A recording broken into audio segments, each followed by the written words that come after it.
Rush Limbaugh, in a 90-minute speech at CPAC, the conservative conference, went after Barack Obama and said, yeah, I hope he fails. I'll say it again. I'll double down on my bet. All right.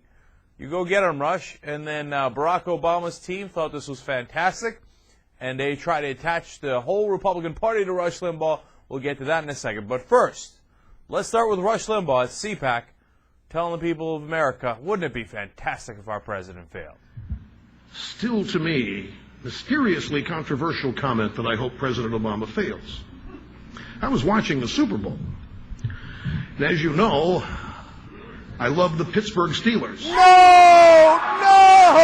Don't say that! Oh, it's devastating. It's just... So they have this miraculous scoring drive that puts them up by 4. 15 seconds left. Kurt Warner on the field for the Cardinals. And I sure as heck want you to know I hope he failed. I did not want the Cardinals to win. I wanted Warner to make the biggest fool of himself possible. I wanted a sack. I wanted anything. I wanted the Steelers to win. I wanted to win. I wanted the Cardinals to fail. This notion that I want the president to fail, folks, this shows you a sign of the problem we've got. That's nothing more than common sense, and to not be able to say it.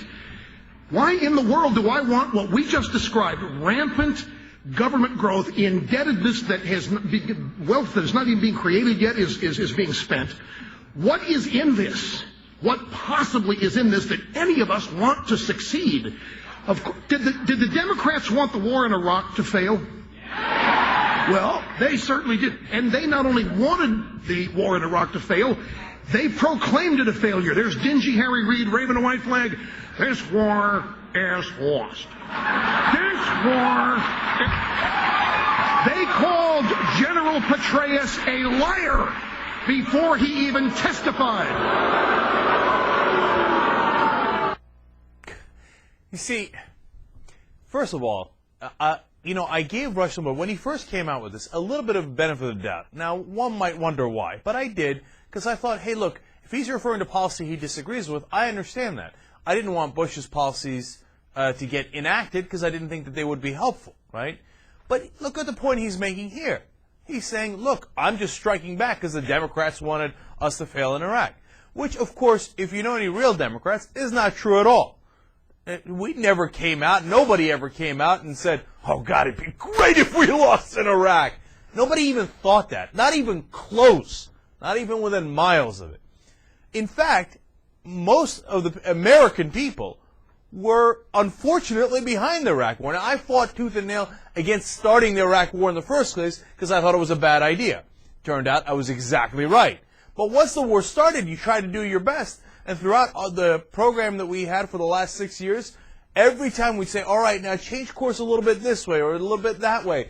Why? Not because we wanted to lose in Iraq, but because we wanted to do the best we could once that decision was already made. We tried every constructive solution in the book to try to point Bush in the right direction, right? Now, instead, Limbaugh here says, well, you know what? I got no interest in Obama succeeding. And so since the Democrats said they wanted Bush to fail, which we never did say, it's his projection, I'm saying right off the bat, before I see anything else happening, I want Obama to fail. But look, he's got to acknowledge, which he doesn't, which makes this 10 times worse, that he doesn't want the country to fail under Obama. But he never says that. It's really maddening. That was a 90-minute speech, and he said many things, including he got the Constitution a little wrong. He said, in the preamble to the Constitution, it says life, freedom, and the pursuit of happiness. And it's so important because we care about the Constitution and Democrats don't. Of course, it doesn't say that in the preamble to the Constitution. It says that in the Declaration of Independence.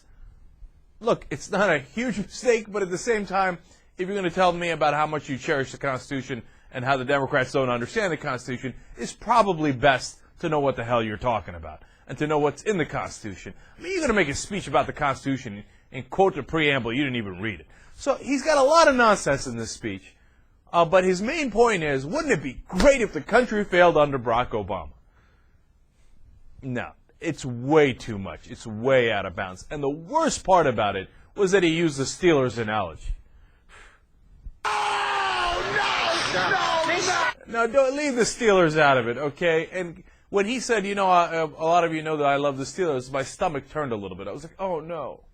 I can't believe I was on the same side as Limbaugh on anything. All right, so now the Obama administration looks at this and they think, fantastic.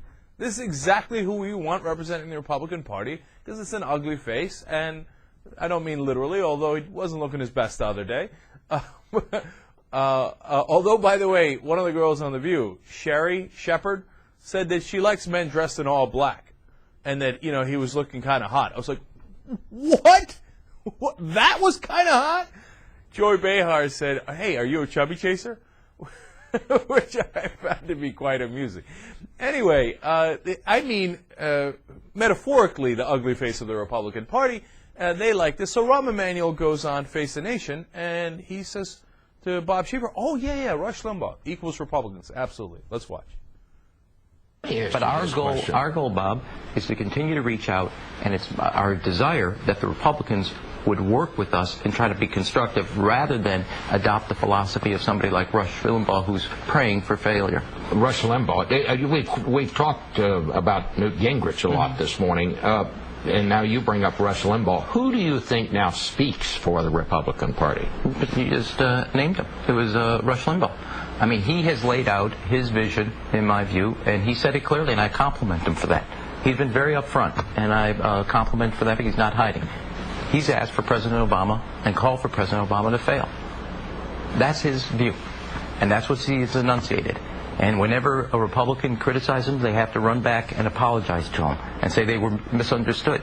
He is the voice and the intellectual force and energy behind the Republican Party, and he has been upfront about what he views and hasn't stepped back from that, which is he hopes for failure. So, you know what the Obama administration is really good at? Picking their opponents. So, and it's early on, but they've done this on a number of occasions, and I think it's very smart. Rahm Emanuel is basically waving a big flag over there going, hey, look at Limbaugh, look at Limbaugh. Now, that helps Limbaugh because it helps his ratings and gets more money into his pocket. That's an unfortunate consequence of this and a side effect of this. But the main thing that Obama team wants to do is to say, look, you can either go with us, the reasonable folks who are trying to help the country and get it on a better track, or you can go with Rush Limbaugh and the Republicans and people who want the country to fail. Now, politically speaking, that is very, very smart. And the way they have to do it, though, is they have to compliment Limbaugh. Say, like, you know what? He is really the intellectual force behind the Republican Party. He's got a lot of energy, yes. If you think Republican, think Rush Limbaugh. Because they believe that that will lead to catastrophic losses on a political level for the Republicans. And I tend to think that they're right.